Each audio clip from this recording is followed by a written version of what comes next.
মালিককে দেখা। ইল্লাগে তাকবীর, ইল্লাগে তাকবীর। হাত টান করে তোলেন, তুই হাত টান করেন। আমি কি হাত নামাতে বলেছি?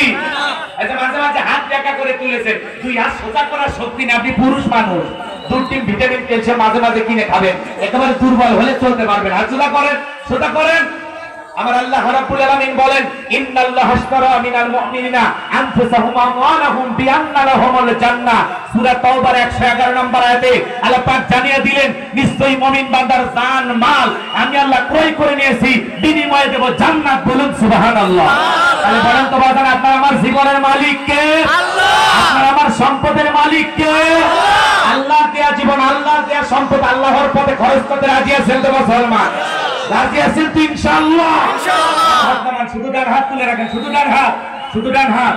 আল্লাহ রাব্বুল আলামিন বলেন, ইল্লা সাহাবাল ইয়ামিন ফি জান্নাতি ইয়াতাসালুন। ডানপন্থী যারা জান্নাতের বাগানে থাকবে তারা, ডানপন্থী যারা আল্লাহর প্রিয় তারা। বলেন আল্লাহু আকবার। কোনো কথা হবে না। কিছুক্ষণ আগে বলেন হুজুর জীবন দিতে রাজি, রক্ত দিতে রাজি, আপাতত জীবন